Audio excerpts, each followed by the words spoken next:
Welcome to Go Team Score Points, a podcast for those who want to distract themselves from the news for 30 to 45 minutes and learn about the NBA instead.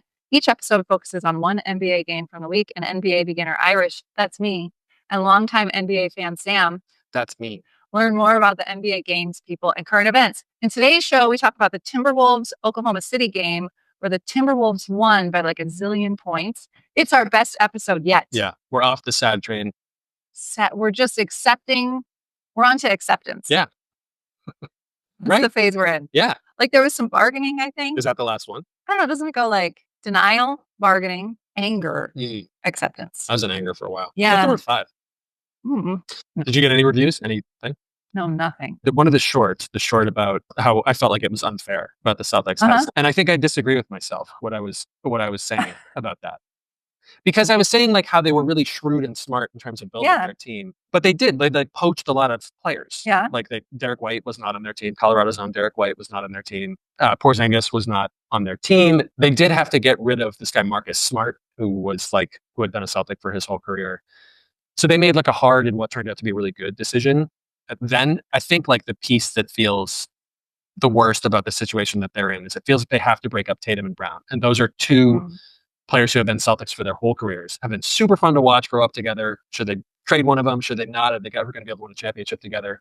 And finally they did. They did. Super cool. And because of these constraints, they're going to have to trade those two guys who are like homegrown Celtics, which that feels bad to me. I'm okay with the NBA cutting down on like the mercenary kind of thing where it's just like hire guns to come in or whatever. But I'm less okay with being forced to give up homegrown talent that like you worked hard to get.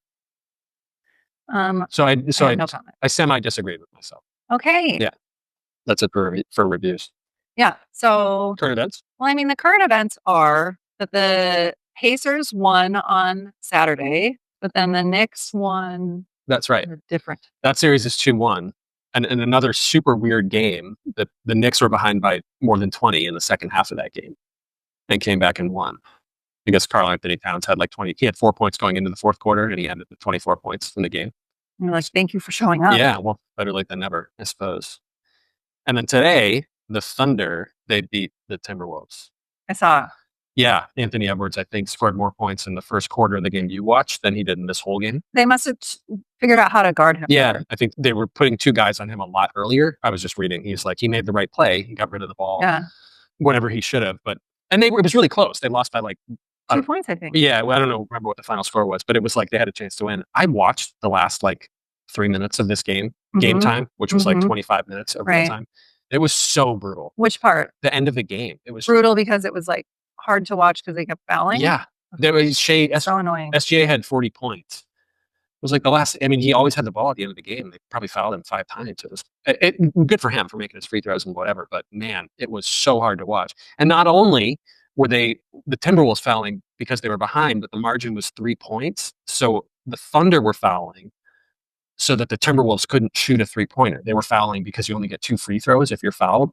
So it was like, but the last 10 seconds took so long. I was like, God, this is such an awful product. Like, why don't we encourage like an exciting end to this game? Disincentivize fouling. It was really hard to watch. It should have been exciting. That sounds terrible. Yes. Okay, so if the finals are Knicks, Oklahoma City, who are we rooting for? If you could have your pick, it'd be Timberwolves. Yeah. I think it's unlikely. I mean, all year people have said that Oklahoma City is like the best. Yeah. I'm finding myself rooting against the Knicks in the Eastern Conference Finals. Oh. I think they beat the Celtics, which is probably where it comes from. Right. But I like the way Indiana plays. They're like very fast, very deep. It's like exciting. If it's between the Knicks and Oklahoma City, I don't know who that gets canceled for some reason. Yeah. Yep. No one's injured when an arena collapses and they just can't finish it. Right. They're like, oh, I can't find the key. Yeah. The arena is locked. Yeah. Tonight's game and the rest of the finals are canceled. Yeah. We'll declare the Celtics and Nuggets co-champs. Yeah. Yeah, that would be fine. That would be fine. Sort of the podcasty buzz that I've been hearing this week is that this season, for the first time in a long time, feels like a bit of like a changing of the guard season. Okay. Particularly in the East, in the Eastern Conference, because the Celtics are not going to be a factor next year. The Cavs might be a factor next year. The Pacers just beat them pretty handily, but at least it's a conversation, right? If the Cavs' best 3 guys are healthy, they will likely be the best team in the East again in the regular season next year. I can't wait to see what the Wizards can do. Yeah. And the 76ers. Yeah. So you're not wrong. Here's what's happening, though. There's like I would put it at around a 50% chance that Giannis, who next year would be the best player in the East if he stayed, will go to the Western Conference. The teams that have a chance for him. Cooper Flag is going to go to the Western Conference. Tatum's hurt. Apologies to Anthony. I don't know what to count on from Joel Embiid. Yeah. From season to season. Well, yeah. There's like, I mean, who's going to be the best player in the East next year? I guess maybe Donovan Mitchell again, Evan Mobley again. I don't know, like someone on the Cavs. My guess would be that maybe the fourth or fifth best team in the East wouldn't even make the play-in tournament in the West next year. The disparity is like as big as ever. So one of the conversations I've been hearing is just how awful the East is going to be next year. The other, and draft picks take some time. Oh. So even if the Wizards pick Cooper Flag, I mean Wemby, right? The Spurs were like probably maybe going to make the play-in in his second year. Yeah. So it's not like that happens overnight. But you're right that like just the foundation for a really good team in the East isn't even there right now. But the other thing is that like the teams at the top of the East next year might look really, really different. That's exciting. It's kind of exciting unless you're like one of the teams that's currently. It's exciting for me. Yeah. It'll be different. The Magic will probably be good. The Cavs will probably be good. The Pacers, if they're healthy next year, I think will likely win the East. So anyway, kind of maybe the Grizzlies. They're in the East. They're in the West. What? Stupidly, yeah, they're in the West. But yeah, that's a weird divide. I know. I think gerrymandering. I think exactly. I think that the Timberwolves are the West. They're certainly the West. But I feel like I heard this year, which now that you're saying that doesn't make sense, that they're like geographically the easternmost Western Conference team. Oh, is Minneapolis further east than Memphis? Yeah, it doesn't make sense to me. The Grizzlies makes a little bit of sense because they started in Vancouver, right? No. Well, I mean, like if you're moving from the West to the East, like you don't get to like hang on to your geographic. Well, as a human, although I don't know, where are you from? Colorado. Yeah. Isn't that the same thing? True, that's true. The reason that it matters is because when they added the Grizzlies as a team, they added them to the Western Conference, and they would need to like, even though they moved to Memphis. I need to see a map. I'm going to pull up a map. No, I just want to see how it's divided. Yeah, I hear it. Game? Is that all we did? I watched a game. You watched a game? I watched the Timberwolves play Oklahoma City Thunder. Just brutalized them. Yeah, so I'm not going to spend a lot of time talking about this game, but I do want to point out some things. So this game was game 3. Mm-hmm. Going into this game, Oklahoma had won 2, and the Timberwolves had won none. No team in NBA history has ever come back from being behind 3 games to none. Oh. In a 7-game series. Okay. So meaning like if they didn't, then if Minnesota had lost game 3, then the chances of them coming back were really, really, really small. Well, they should have paced themselves a little bit because they won so much in the one game. They could have won by 20 2 days in a row, but they just won by 41 games. And then lost. Yeah. So it was at the Target Center in Minnesota. And it was super awkward because at the beginning they were having like sound issues. And so they were showing the arena. It's all dark, because they're about to be like, and your Minnesota Timberwolves starting lineup. But instead it was just like all dark and then like fire shooting up. But it just kept like. But no sound. No sound. Was it that I have no idea. I don't know if it was like the broadcast. Right. Or if it was the arena, but I think it was something with the arena maybe. Oh, wow. And then it got going and then it went out again. And eventually ABC just cut away to like the Masters golf tournament? No, so like the stock footage of the Timberwolves, like the starting, just some pre-recorded thing about the Timberwolves. Yeah. And then finally the sound started working. Yeah. He and another, like a guy had the ball and kind of lost it just for a minute and they were both running towards it. And Anthony Edwards just like ran faster. Yeah. He ran so fast. Yeah. And grabbed the ball and dunked it. Yeah. And then they were playing in that the Starting 5 show. Yeah. One of the scenes was like him with his family at home. And they were playing a game where there was like a cup on the floor between 2 people, like as far apart as we are, 3 or 4 feet apart or whatever, less than that. And the person, there was like a third person that was just like calling stuff, and they were calling like head, knees, shoulders, knees, feet. And eventually you yell cup, and the first person to grab the cup wins. And he was playing this against like a mortal, and it was he was just so fast. Just the way he was moving. It was like, it was unbelievable. Like just that. I was like, my God, that guy is a ridiculous athlete. Just different. Just the He's best so switch. Good. Yeah. pretty cool. Even among those guys, even among NBA guys, he stands out. SGA missed a layup. Some MVP. The coach of the Oklahoma City Thunder is this guy named Mark Diagonalt. Yeah. He looks like Diagonalt. Sure. Anyway, he has a terrible haircut. Oh. Super short, but he parts it like, well, kind of like how I part my hair, but it's like, it's short. And he's got like the little part right here. Yeah. That's too bad. I wonder why. Why? He clearly can afford to go to a fancy barber. Okay, so my notes are basically a series of like, wow, then they're up by 10 points, and they're up by 20 points. Man, so the last game of the Clippers Nuggets series that you watched? Yeah.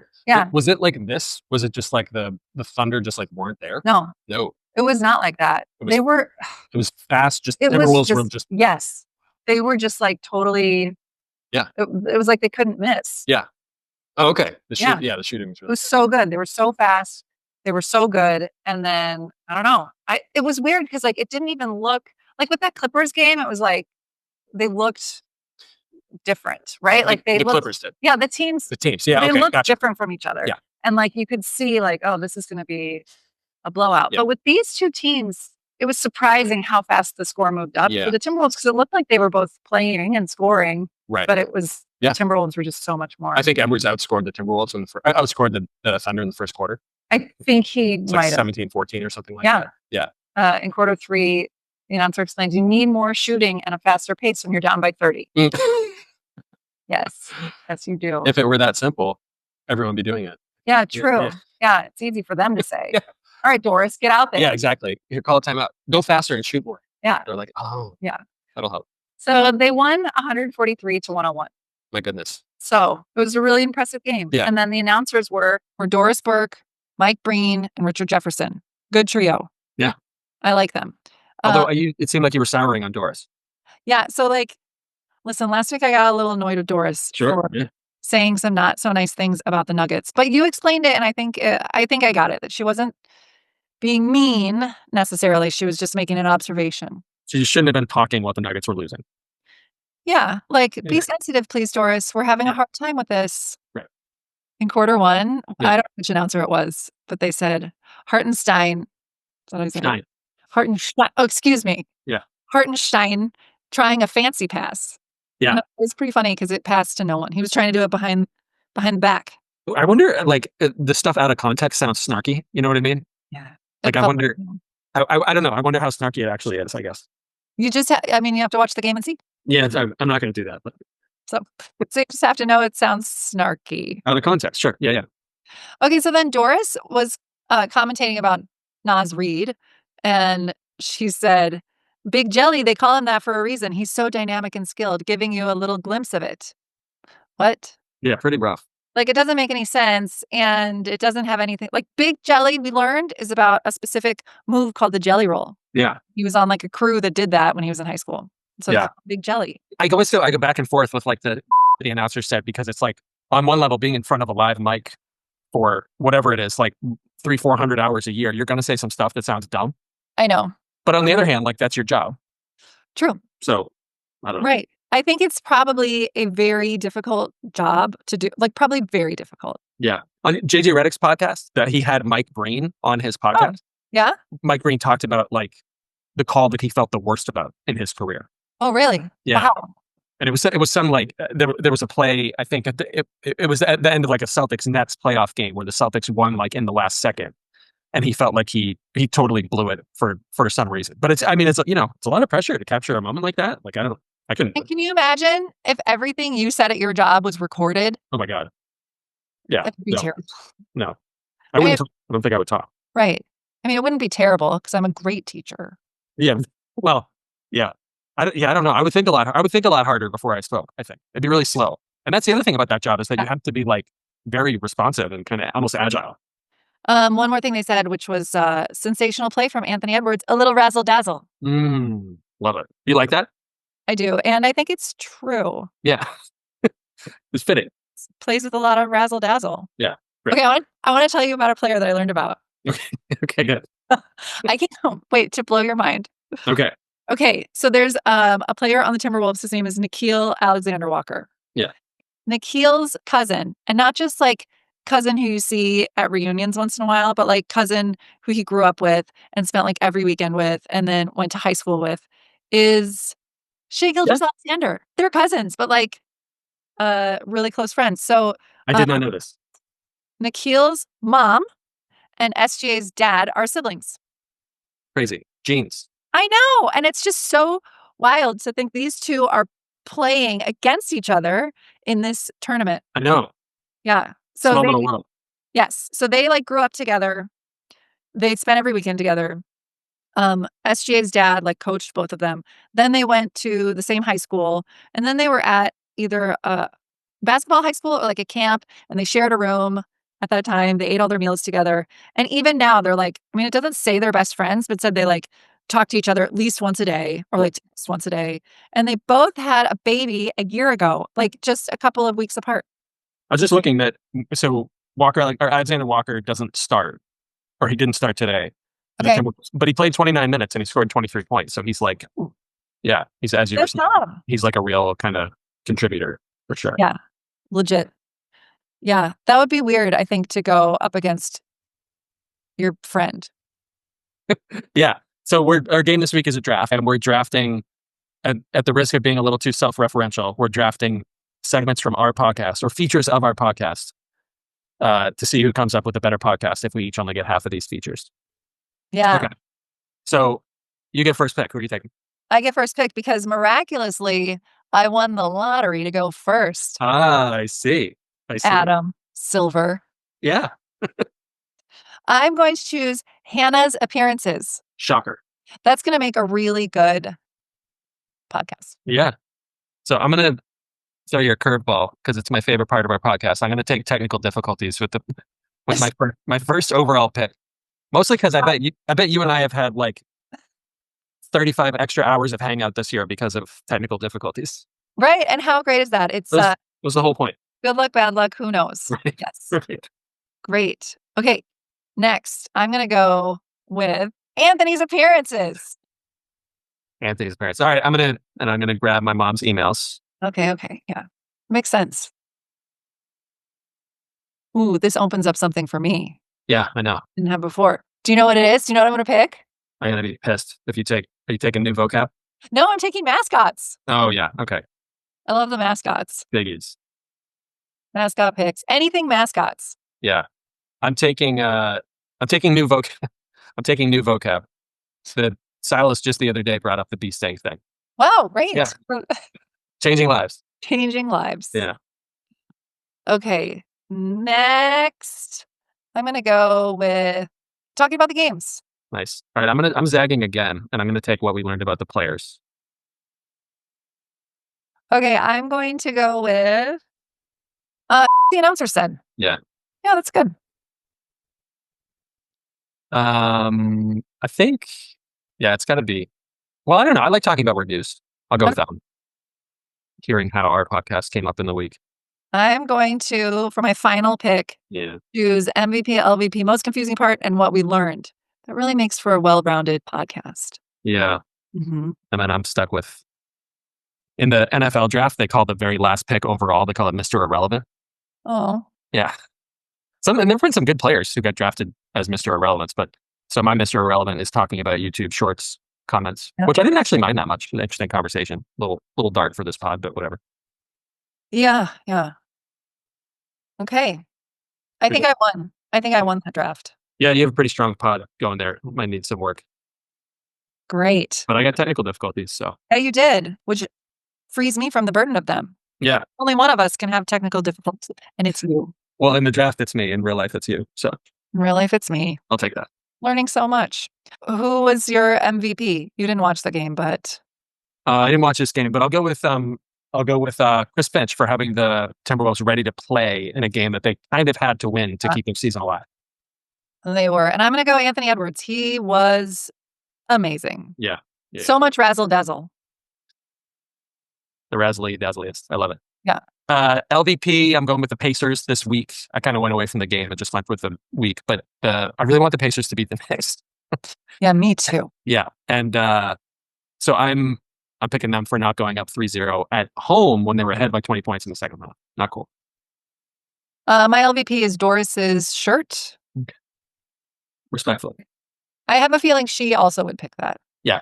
If I know Doris, which I don't. Which I don't. That's what she would pick. The most confusing part. Most confusing part? Are we there? Mine is what happened to Oklahoma City in that game. Like that was crazy. Yeah. And this week I feel like I learned that both series are not over. This one, as of today, this one's pretty close to over. I don't really see the Timberwolves winning 3 games in a row against them, but yeah, they made it interesting-ish. Yep. Anyway. I learned that Shai Gilgeous-Alexander and Nickeil Alexander-Walker are cousins. Yeah. And best friends. Yeah. Yep. Okay. Thank you for listening to Go Team Score Points. Today's episode was edited by Irish. Information for this episode came from Wikipedia, the Lexington Herald Leader, Essentially Sports, and WCCO. You can reach us at goteamscorepoints@gmail.com. Next week, we'll be watching more of the NBA playoff games. See you then.